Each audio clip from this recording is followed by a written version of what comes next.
Welcome to the third week in Advent. I've been using as a theme for our midweek devotions, Longest Night.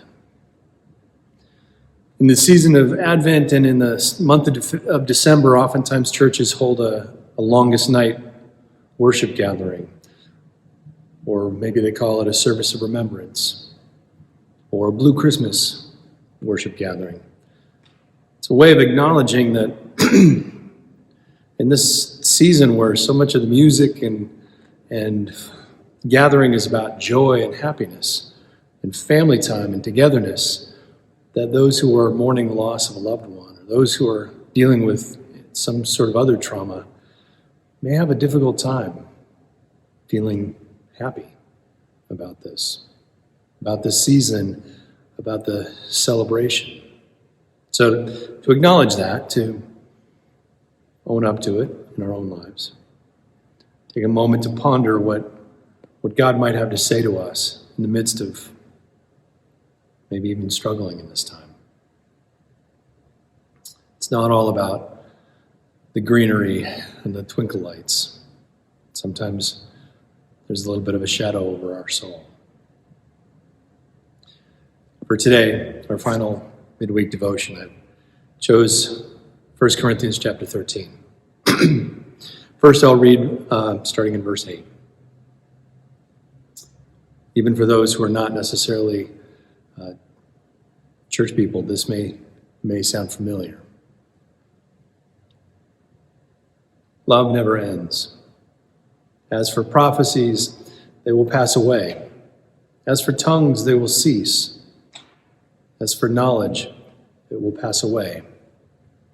For our knowledge is imperfect, and our prophecy is imperfect. But when the perfect comes, the imperfect will pass away. When I was a child, I spoke like a child, and I thought like a child. I reasoned like a child. When I became a man, I put up childish things. For now, I see in a mirror dimly, but then, face to face. Now I know in part. Then I will understand fully, even as I have been fully understood. So faith, hope, and love abide, these three. But the greatest of these is love.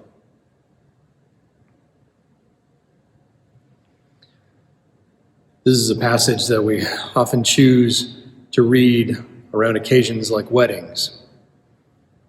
We'd like to hear Paul writing to the early church about our own romantic love. But that's not what this passage is about. This passage is about fulfillment and the maturity of all things. Paul is identifying that we live now here in this liminal space, in this in-between time, imperfect, seeing in a mirror dimly, understanding only in part. But our hope is in the fulfillment of all things and the maturing of all things. So faith, hope, and love abide, these three. But the greatest of these is love. Because faith and hope are the things that we cling to. And love is what God does. It's warming and romantic to imagine this passage is about our love. We see now dimly in a mirror, and we imagine a bride standing before a mirror in her dressing room, preparing for her holy day. We want to talk about perfection, when imperfection puts on what is perfect. We want this day to be perfect, the day of the wedding. It's our desire, but it seldom is. And then, of course, love never ends. We'd like to talk about that way with our promise of betrothal. We make promises, and most are never kept. This passage isn't about us and our love. It's about God and God's love. So in this time, In this season, as we prepare to celebrate the birth of Jesus on Christmas, let's put our attention and our focus on God's love. God's love that sent Jesus into the world in the first place. God's love, which is what Paul is writing about. This passage is about God and about God's love, not ours. What if we read it that way? So, here's the part I didn't read. The part you know oh so well because of the weddings, because of the way in which we romanticize anywhere in the Bible it talks about love. But let's hear it as God's love today. The first part of 1 Corinthians chapter 13. If I speak in the tongues of mortals and of angels, but I do not have God's love, I am a noisy gong or a clanging cymbal. And if I have prophetic powers and understand all mysteries and all knowledge, and if I have all faith so as to remove mountains, but do not have God's love, I am nothing. If I give away all my possessions, and if I hand over my body so that I may boast, but do not have God's love, I gain nothing. God's love is patient. God's love is kind. God's love is not envious or boastful or arrogant or rude. God's love does not insist on its own way. It is not irritable or resentful. It does not rejoice in wrongdoing, but rejoices in the truth. God's love bears all things, believes all things, hopes all things, and endures all things. God's love never ends. In this season of joyful preparation for the celebration of the birth of the Christ child, with all the mixed emotions of our grief and our loss, and with all the angst of our pandemic reality,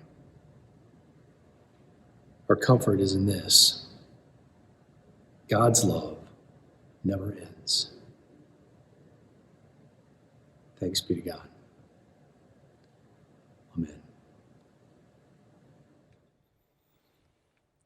Amazing grace, how sweet the sound that saved a wretch like me. I once was lost, but now am found. Was blind, but now I see. 'Twas grace that taught my heart to fear, and grace my fears relieved. How precious did that grace appear the hour I first believed. Through many dangers, toils, and snares, I have already come. 'Tis grace has brought me safe thus far, and grace will lead me home. The Lord has promised good to me. His word my hope secures.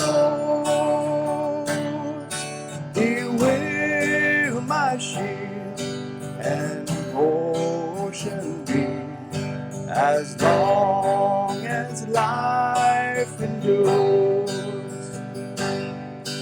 When we've been there 10,000 years, bright shining as the sun, with no less endless days to sing God's praise until and when we first begun. Amazing grace, how sweet the sound that saved a wretch like me. I once was lost, but now am found. Was blind, but now I see.